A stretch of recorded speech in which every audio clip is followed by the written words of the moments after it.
देखो हमारे यहां कहा गया कि वैष्णव के जीवन के ये 3 बहुत बड़े पुण्य कहे, सिरमौर पुण्य माने गए।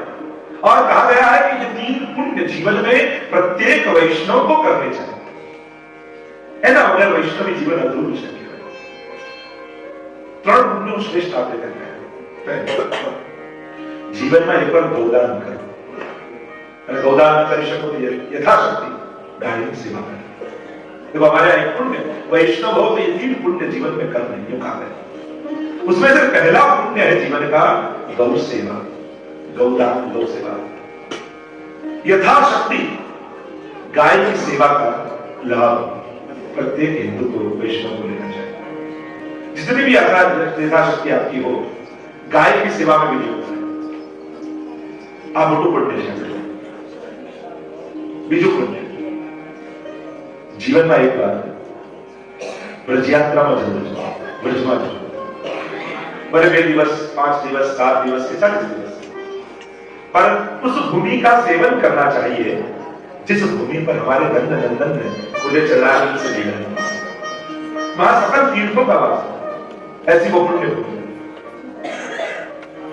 तो ऐसी वो पुण्य भूमि है जहां सकल तीर्थों का वास है, जहां हमारे श्रीनाथ जी बाबा का प्रगट है वह भूमि। और तीसरा पुण्य हमारे यहां कहा गया, जीवन में एक बार वैष्णव भागवत सप्ताह जरूर करनी चाहिए। कराए या किसी ने कराई हो, श्रवण करें।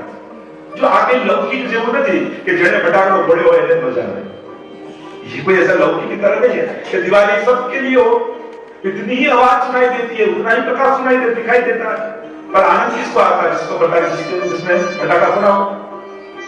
पर भागवत कथा ऐसा नहीं, या तो कराई हो या आप श्रवण करने जाए, अरे तो आप यहाँ बैठे हो तो यहाँ बैठा हुआ हर एक व्यक्ति यही सोचे कि आपने ही कथा करवाई। और वीर भाई की तरफ से सबको छूटे जमाने क्यों? देखो कथा का फल ही क्या है? प्रसाद वाले का फल क्या? जितने अधिक लोग प्रसाद लें उतना अधिक फल। तो कथा जितने अधिक लोग श्रवण करें उतना कथा का अधिक फल। ये हमारे यहां सिद्धांत बना गया है। इसलिए कथा हो तो सबको आमंत्रित करें, हर एक को सूचना देनी चाहिए, आइए कथा सुनिए। तो कथा जीवन में एक बार जरूर सुनिए और ठाकुर जी कृपा करें तो करें।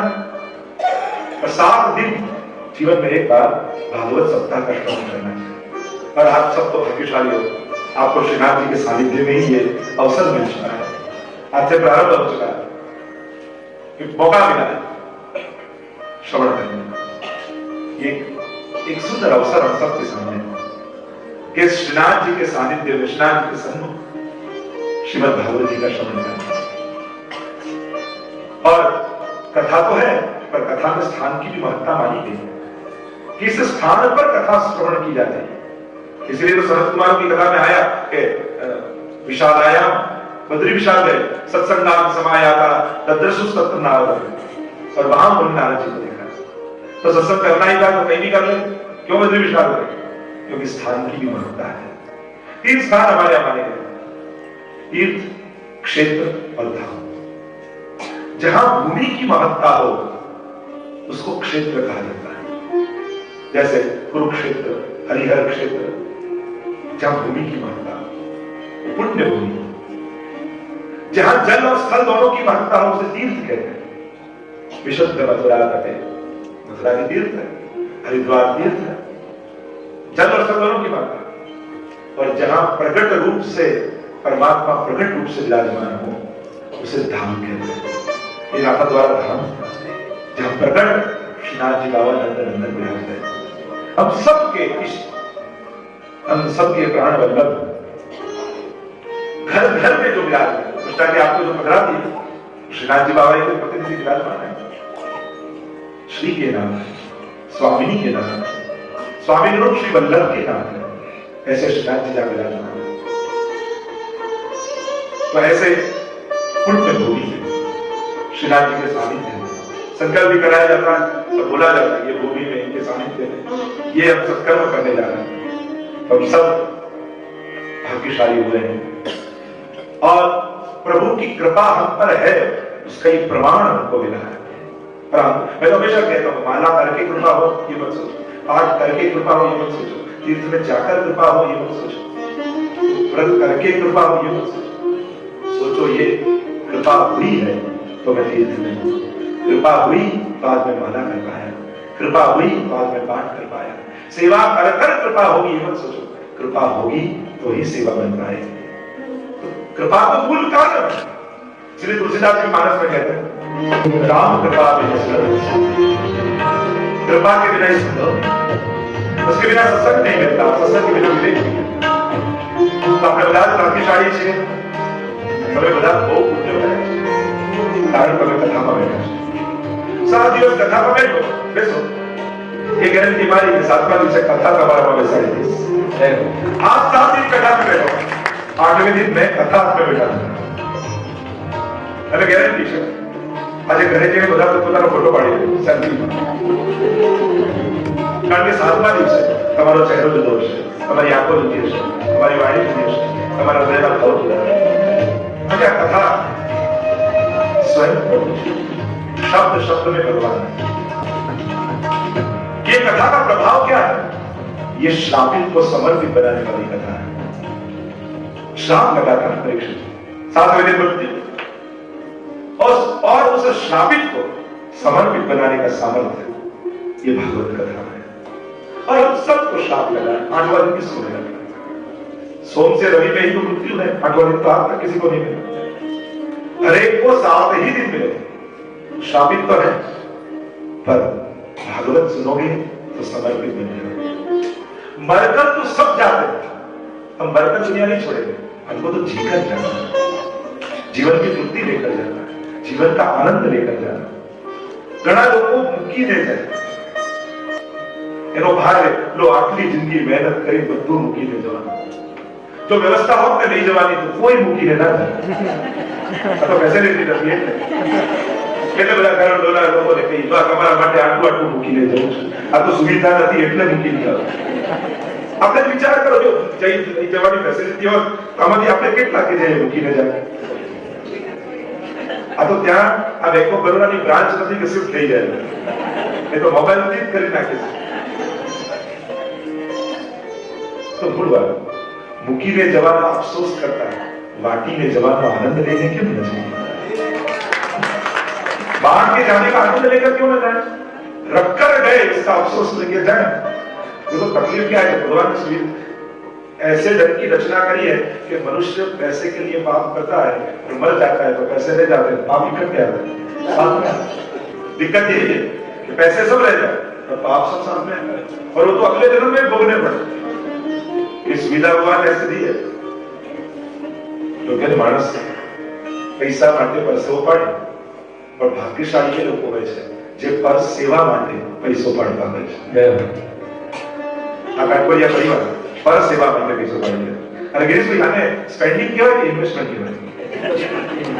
આ તમે સ્પેન્ડ કરો છો કે ઇન્વેસ્ટ કરી રહ્યા છો? આ ઇન્વેસ્ટમેન્ટ સ્પેન્ડ अकाउंट नहीं होता, ये खर्च नहीं है, ये तो उसको आप बोल रहे हो। ઘણા વસ્તુ છે વાપરું વેડફવું ને વાપરવું, અને વાપર્યું ન કહેવાય, અને વેડફ્યું ન કહેવાય, અને વાવ્યું કહેવાય, ये तो बोया है। और भगवान का स्वभाव ये है, एक बीज किसान बोता है, भगवान गिनकर एक दिन नहीं हजारों का व्यवस्था। पर आनंद इस बात का है कि बोने वाले को ये चिंता नहीं कि कितना मिलेगा, उसको तो बोने का ही आनंद है, क्योंकि इसके फल अनेक लोगों को मिलने वाले हैं। इस बात का आनंद लेकर होता है, इसका फल मुझे भी चाहिए, ये जो जो सुनने आए तो सब उसका फल लेकर जाए, उसी में तृप्ति होती। तो जाना तो सबको है, पर रखकर जाने का अफसोस नहीं है, बांट कर जाने का आनंद है। और ये आनंद भगवत जी देता है, श्रापित को समर्पित। અહીંયા બેઠા જેમાંથી કોઈને એવો ભરોસો કરો કે નહીં જાય કે દિવસ कोई अमर पट्टो लगाई लावे हमारे कोई अमरत्व का वरदान लेकर आया हो, इसमें से बैठा हुआ कोई है? कोई? अच्छा, लोग मर जाने पर आश्चर्य करते, अरे ये तो सत्य है। जन्म आश्चर्य, मृत्यु नहीं। मृत्यु जन्म कहा तो देहे न सजाए। दशमस करने को कहा कंस को वसुदेव जी कि तुम मृत्यु का अफसोस करे, मृत्यु तो जन्म के साथ लिखाकर मनुष्य था, पर मरीने दुनिया નથી છોડવી, આપણે તો જીવનનો આનંદ લેવાની જરૂર છે। આ કથાને છે જ બાગોતારીશ, अरे કર્મના સિદ્ધાંતમાં ક્યાંય તમને એવું જોવા મળ્યું કે એફડી વિશે કંઈક લખ્યું કે મૂકીને ગયા એ ક્યારે પાછું મળે એના વિશે કોઈ વિગત કરી?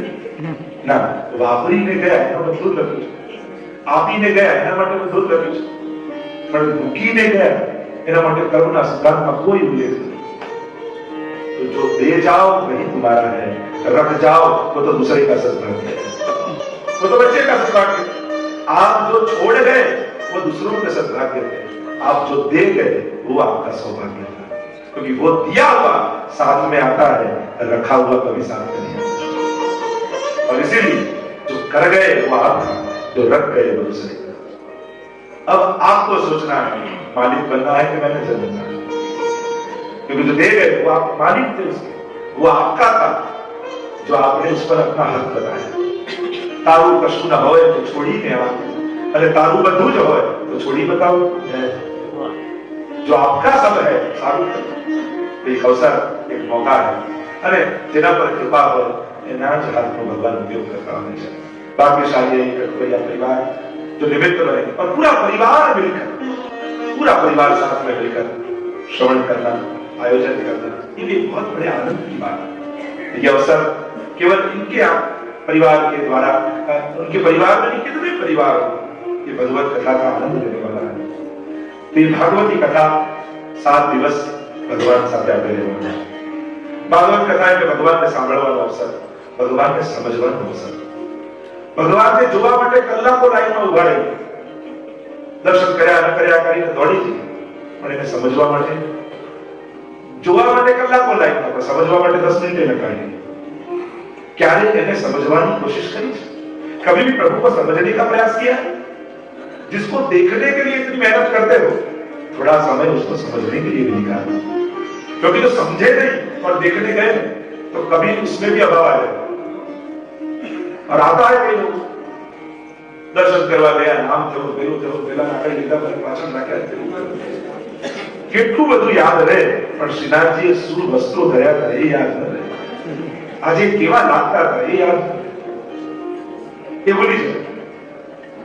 अरे कोई मोटो एक्टर आ गया तो हजारों की भीड़ थी, कोई बड़ा एक्टर आया, खबर पड़े पता चले गांव में बड़ा इतना बड़ा कलाकार आया है, हजारों की भीड़ हो जाती है, इतने झटके लगते हैं वो लगते हैं, पर घर आकर क्या कहते हैं? उसको देख के आया, देख लिया उसको, घर आकर ही बात करते हैं। और श्रीनाथ जी जगत के नाम इन सब को बनाने वाले, और उसको देखकर आते हैं तो घर में आकर क्या बात करते हैं? बहुत धक्का लग गया। एक साधारण कलाकार को देखकर आते हैं तब उसको देख के आए, उसका आनंद लेकर आए, पर ठाकुर जी को देखकर आए तो वहां धक्के लगे, उसका अफसोस लेकर आए, क्यों? उनकी महत्ता नहीं समझे, और जहां तक उसकी महत्ता समझे नहीं वहां तक धक्के आ रहे थे, श्रीनाथ जी आ रहे हैं। तो 7 दिन मुझे तो क्या करना, बस श्रीनाथ जी बाबा को आपको समझाना है कौन है, क्या इनका स्वरूप है, क्या इनका सामर्थ्य है, और माध्यम लेके भागवत जी जो घी बहुत सारी वस्तु है, पर सीधो लोटो भरी पी जाओ, ये आटला બધા ગુણ છે, સારું છે કે નહીં? घी बड़ी उत्तम वस्तु है, और सीधा लोटा भरकर पीते हो नहीं, रोटी में चुपड़ते हैं, सीधे में डालते हैं, कुछ न कुछ में लगा कर देते हैं, बड़ा उत्तम है, पर सीधा पियो तो पछता नहीं। ये प्रभु की श्रीनाथ जी बाबा ऐसे बड़े उत्तम है, पर सीधे सीधे लेते जाओ तो नहीं बचे। इसीलिए भागवत जी कह रहे पन्ने पर चुपड़ चुपड़ के मैं आपको देता जाऊंगा, अरे श्लोक में डाल आपको खिलाता जाऊंगा, और जब ये पियोगे तो मेरे श्रीनाथ जी बाबा आपके रोग में डालेंगे। तो मुंह में डाला हुआ घी क्या होता है? तो बड़ा बना दो, हाथ को धो दो, दाल भात खाओ क्या तो मोड़ा बना दो, हाथ को धो दो, दाल भात पीने मसाज करो तो हाथ को ना मुखमा नाखी तो બધે પહોંચી જ જશે। वैसे श्रीनाथ जी बाबा कर्ण के माध्यम से प्रवेश आपके रोग में जान होना है, क्योंकि श्रीनाथ जी ऐसे सुंदर है, ऐसे सुंदर है। वार्ता साहित्य में आप देखो, एक बार जिन्होंने देखा देखो री में श्याम स्वरूप, हमारे भगवतियों ने कहा है कैसा स्वरूप है श्रीनाथ जी बाबा का, श्याम स्वरूप। जब हम दर्शन करते हैं क्षिप्त रस मुझे हाथ करके श्रीनाथ जी बाबा अपनी और बुलाते हैं भक्तों, और जब शरण में आते हैं अपने दक्षिण हस्त से बुद्धि में बंद करके उनके हृदय को माया को अमूर्त दिखा दे, ये जीव मेरा हो चुका है, तुम्हारे काम का नहीं रहा। और वही श्रीनाथ जी बाबा द्वादशाम को ही पुरुषाः, वेद ने कहा वह परम पुरुष परमात्मा द्वादश अंग वाला, 12 अंग वाला, और भागवत जी 12 स्कंद वाले। देखो महाप्रभु जी आज्ञा करते हैं, श्रीनाथ जी बाबा और भागवत जी में कोई भेद नहीं, ये व्याममय रूप, और वाममय रूप परमात्मा ने क्यों लिया? क्योंकि असुर क्या है? देखो जैसे असुर वैसा अवतार, हिरण्याक्ष को मारना था तो भगवान वराह बन गए, हिरण्यकशिपु को मारना था तो भगवान नरसिंह बन गए। जैसा असुर वैसा होता। तो असुर क्या है? परीक्षित को लगा हुआ श्राप कि 7 दिन में तेरी मृत्यु होगी, यह असुर है। और श्राप शब्द रूप है, तो भगवान ने शब्द रूप असुर को मारने के लिए वांगमय रूप अवतार भागवत रूप से भगवान होता है। तो ये भी वांगमय अवतार है, वाणीमय रूप। महाप्रभु दोनों की समानता करते हैं, 12 स्कंद भागवत जी में और 12 अंग श्रीनाथ जी में। प्रथम और द्वितीय स्कंद श्रीनाथ जी बाबा के दोनों चरण, तृतीय और चतुर्थ स्कंद श्रीनाथ जी बाबा की दोनों भुजाएं, पंचम और षष्ठ स्कंद श्रीनाथ जी बाबा की जटाएं, सप्तम स्कंद श्रीनाथ जी बाबा का दक्षिण मुष्टिक वाला हाथ, अष्टम और नवम स्कंद दोनों वक्षस्थल, दशम स्कंद श्रीनाथ जी बाबा का हृदय, एकादश स्कंद श्रीनाथ जी बाबा का मस्तक, और द्वादश स्कंद श्रीनाथ जी बाबा का ऊंचा उठा हुआ, जो आश्रय मिला है, अपने शरणों में बुला रहे, ऐसो श्याम स्वरूप हमारे भगवान जी ने। देखो हमारे श्याम जी बाबा सामने ही थे, कटाक्ष चरणों की ओर, शरण आए स्वीकारे, शरणागत प्रतिपाल, जो शरण में पड़े हुए चरण में पड़े हैं, उन जीवों की ओर दृष्टि कर। अनेक अनेक भाव है उसमें, रसात्मक भाव भी है, परम रस की अवस्था में श्रीनाथ जी का विराजमान, वो रास की अवस्था। ये मुद्रा जो है भक्तों के बुलावे की तो है, ये राज्य धरण की भी है और रास की भी मुद्रा है। जैसे जैसे कथा आगे बढ़ेगी तब हम श्रीनाथ जी बाबा के सभी भावों को दर्शन करते जाते हैं। ये परम रास की अवस्था की भी मुद्रा, परम रस की अवस्था में श्रीनाथ जी बाबा विराजमान, वह भी भाव है। और मेरे तो लोचन श्रीनाथ जी बाबा के आधे खुले और आधे बंद, चरणों की ओर दृष्टि करते हैं। सन्मुख जो अहंकार से खड़ा है उसको तो श्रीनाथ जी बाबा दृष्टि भी नहीं देते, जो भाव से चरणों में खड़ा है श्रीनाथ जी बाबा उनकी ओर देखते हैं। इसलिए नाव जैसे देख रहे हैं श्रीनाथ जी बाबा, मोहन नैना आपके नौका के आकार, मोहन नैना आपके नौका के आकार, और जो इनमें बस गए हो गए बहुत से पार। जय हो। ये रहस्य निकुंज की लीला देखो, साक्षात वेणुगीत की कथा जो आप सुनोगे तो जो श्रीनाथ जी बाबा की कथाएं में अनेक चिन्ह है, वह सभी की बात प्रकट वेणु की श्रीनाथ जी बाबा के स्वरूप में, विभाव, अनुभाव, सत्यादि भाव, उद्दीपन विभाव, स्थायी भाव आदि जो रसशास्त्र में अनेक प्रकार के भाव बताए, उनके संकेत ये चिन्हों में मिलते हैं। ऐसे भी भाव में आचार्य ने बताया। आप देखोगे तो श्रीनाथ जी बाबा की कन्नड़ा में अनेक चिन्ह है। वह प्रकट भागवत जी के 12 स्कंधों के प्रतीकात्मक भावात्मक रूप से आपको दर्शन कराओ। आप जब श्रीनाथ जी बाबा के दर्शन करते हो तो प्रकट भागवत जी के दर्शन करते हो। प्रथम स्कंध श्रीनाथ जी बाबा की कतरा में 2 गायें हैं। अब श्रीनाथ जी बाबा के चित्र जी की वजह से तो प्रकट रूप से आपको शायद दर्शन न हो पाए, पर चित्र जी में भी आप ध्यान से देखिए 2 गायें। वह है प्रथम स्कंध में धर्म और पृथ्वी का संवाद। प्रथम स्कंध में आप कथा सुनोगे, बैल है धर्म, 3 चरण टूट गए, एक पे खड़ा है और तीनों चरणों को परीक्षित महाराज ने जोड़ा, और गाय पृथ्वी गाय का रूप धारण करके खड़ी है। तो ये 2 गायों के चिन्ह प्रथम स्कंध का प्रतीक है। आप श्रीनाथ जी बाबा के मस्तक पर देखना एक शुक का चिन्ह है, वो बट शुक है, वह है द्वितीय स्कंध का प्रतीक। द्वितीय स्कंध में शुक उवाच आता है। सुखदेव जी बोलना प्रारंभ करते हैं, भैया ने प्रश्न, साक्षात सुखदेव जी कीर्तन भक्ति का प्रतीक है और वह सुखदेव जी मस्तक पर विराजमान है। निकुंज में होती हुई लीलाओं का दर्शन करके शुक उन लीलाओं का अवधान करते, ये लीला है। और इसलिए सुखदेव जी परीक्षित के पास 7 ही दिन थे, इसलिए सभी लीलाओं का अवगाहन नहीं कर पाए। दिवस एकादनी उत्तर आत्मर प्रति व्यास नंदन विषय बाकी, वल्लभाख्यान में गोपाल दास जी कहते हैं कि सुखदेव जी तो एक ही दिन की लीला परीक्षित के आगे लाई, क्योंकि इतना समय ही नहीं था, और इसलिए एक आध दिन की लीला। तो नित्य जो अखंड रास हो रहा है उनकी लीलाओं का क्या, तो वही सुखदेव जी हमारे कीर्तनियों के रूप से अष्ट सखा है, उन्होंने गाया। इसलिए हमारे यहाँ जो ठाकुर जी के भजन आदि गाते हैं उनको क्या कहते हैं, कीर्तनिया। कीर यानी सुख और तनिया के उनके वंशज, इसलिए उनको सुखदेव जी का वंशज माना जाता है, जो भगवत लीलाओं का अवदान करते हैं, इसलिए शब्द आया कीर्तनिया। तो द्वितीय स्कंद का प्रतीक है, सुखदेव जी बोलना प्रारंभ करते हैं। आप श्रीनाथ जी बाबा की कंदरा में ध्यान से देखोगे तो एक मुनि विराजमान, चिन्ह देखना ध्यान से, वह मुनि है कपिल भगवान। तृतीय स्कंद में कपिल भगवान ने सांख्य शास्त्र का उपदेश दिया, देवहूति का उद्धार हुआ, उसकी कथा आप सुनोगे, बिंदु सरोवर सिद्धपुर, और वह कपिल भगवान ने अपनी माता का उद्धार किया, वह कपिल भगवान के प्रतीक रूप से वो मुनि विराजमान। आप श्रीनाथ जी बाबा की कंदरा में देखना दो मुनि दूसरे विराजमान है, वह है नर नारायण जो चतुर्थ स्कंद का प्रतीक रूप है। चतुर्थ स्कंद में नर नारायण की कथा, श्रीनाथ जी बाबा की कंदरा में आप देखना एक मेष का घेटा होता है, उसका चिन्ह मेष का। पंचम स्कंद में काल गणना है, पंचम स्कंद की आप जब वो मेष पंचम स्कंद का प्रतीक है, पंचम स्कंद में काल गणना की कथा, और 12 राशियों में पहली राशि मेष है, और पंचम स्कंद में ये ज्योतिष आदि का वर्णन आता है, इसलिए वह मेष पंचम स्कंद का प्रतीक है। श्रीनाथ जी बाबा की कंदरा में आप देखना छठा स्कंद का प्रतीक दो गाय, एक बछड़ा है दूसरी गाय।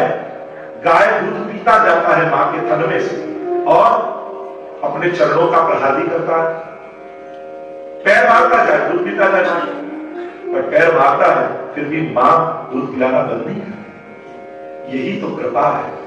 और छठा स्कंद है पुष्टि लीला, और पुष्टि का अर्थ होता है पोषणम तदनुग्रह, प्रभु का अनुग्रह, प्रभु की कृपा।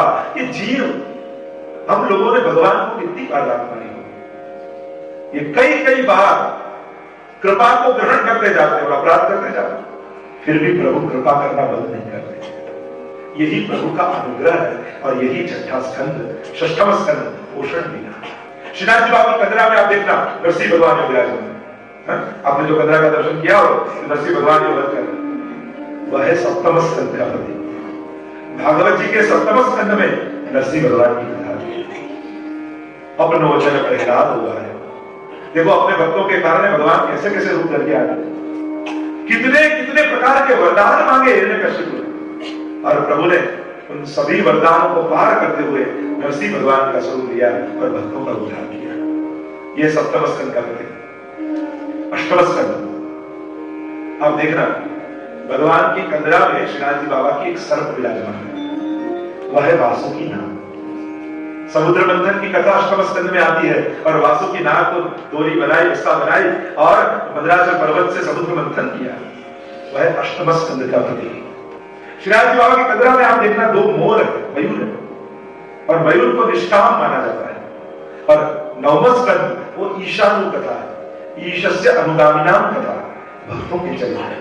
अब नवम स्कंद में जब कथा सुनेंगे तो सभी भक्तों के चरित्र है, तो वह मोर नवम स्कंद का प्रतीक है।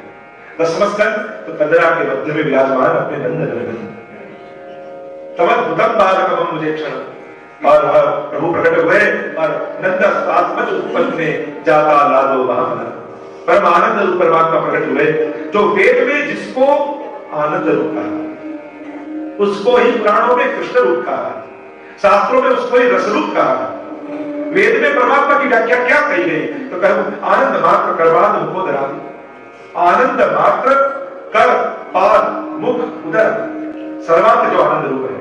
कृष्ण तात्मोपनिषद में आप कृष्ण शब्द की व्याख्या देखिए, कृष्ण शब्द को समझाते हुए ही कहा गया कृष्ण भुवाच को शब्द नश्चर्य वृत्तिवाचक तयोरैक्य परब्रह्म कृष्ण विधीयते, जिसकी सर्वत्र आनंद रूप संतान है वही कृष्ण है। तो वेद में जिसको आनंद रूप कहा, रस रूप कहा, वही नंद बाबा के घर प्रकट हुआ, इसलिए तो कहते हैं नंद गैर आनंद। पर वो आनंद कौन है, कल जय कन्हैया लाल। पर नंद के घर हुआ कौन, वेद में जिसको आनंद रूप कहा वही आनंद नंद घर हुआ। और जो नंद घर आनंद हुआ वही तो लक्ष्मण भट्ट जी के वहां महाप्रभु जी के रूप से बताए। इसीलिए सर्वोत्तम सूत्रों में पहला नाम कहा आनंद, परम आनंद श्री कृष्ण। इसलिए महाप्रभु जी का प्रथम नाम आनंद है। तो वदन का नंदन मध्य में विराजमान है, दसवां स्कंद के प्रतीक होता है। एकादश स्कंद मुक्ति लीला, श्रीनाथ जी के फिरते हुए एक सर्प है।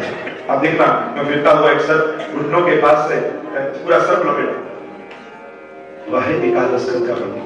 कहा जाता है कि सर्प अमुक समय टाइम जो काचली छोड़े नहीं ये आंधळो बन जाए, अंध हो जाए तो अपने चमड़ी में छोड़े। तो मोह का मरना वही तो मुक्ति है। मरने के बाद मुक्ति की बात भागवत जी नहीं करता, भागवत जी तो जीते जी मुक्ति का अनुभव कराता है। मोह का मरना मुक्ति, बंधन छूट जाए तो आप खुल गए, और बंधे हो आप बंधे हो। तो भागवत जी सभी कांटों को खोल देता है और मुक्ति का अनुभव करा देता है। तो वही सर्प एकादश स्कंद का प्रतीक। और 12वां स्कंद आश्रय लीला, श्रीनाथ जी बाबा का ऊंचा उठा हुआ हाथ जो कंदरा में आकर श्रीनाथ जी बाबा बुला, यही 12वें स्कंद का प्रतीक है जो आश्रय लीला का संकेत करता है। तो ये जो देखियोरी में अद्भुत रूप, श्याम स्वरूप, ये अद्भुतता क्या है? तो 12 स्कंद श्रीनाथ जी बाबा के स्वरूप में प्रकट रूप से विराजते हैं। मैं तो यहाँ जो निवास करते हैं नाथ द्वारा के जो बैठे हुए हो भक्तजन, तो कब तक आप लोग तो भाग्यशाली हो, रोज एक बार श्रीनाथ जी के दर्शन करते हो। तो एक बार दर्शन करने मात्र से आपको रोज भागवत कथा का फल मिलता है। भाग्यशाली है वो लोग जो नाथ द्वारा के निवासी। मुझे लगता है वही लोग ज्यादा ताली बजाते हैं। भाग्यशाली प्रकट भागवत जी श्रीनाथ जी बाबा में विराजमान। तो द्वादशांग वही पुरुषा, जो शास्त्र ने कहा 12 अंग वाले परमात्मा है। तो इसीलिए तो हमारे यहाँ 108 पढ़ के होते हैं। 108 क्यों नंबर होता है? क्योंकि भगवान 12 अंग वाले और भक्ति 9 प्रकार की नहीं है। तो हर एक अंग में भगवान की नवधा भक्ति हमारी सिद्ध हो तो बाद हुआ 108, यानी सर्वांग में नवधा भक्ति सिद्ध हो, इसलिए हमारे यहाँ 108 करता है। वैसे तो अनेक और भी उसके कारण है, पर एक प्रधान कारण यह है कि 12 अंग और श्रवणम कीर्तनम विष्णु स्मरणम पाद सेवनम अर्चनम वंदनम दास्यम सख्यम आत्मनिवेदनम, ये नवधा भक्ति है। और ये नवधा भक्ति सिद्ध हो तब प्रभु प्रसन्न होते हैं और प्रसन्न होकर 10वीं प्रेम लक्षणा भक्ति का दान करते हैं।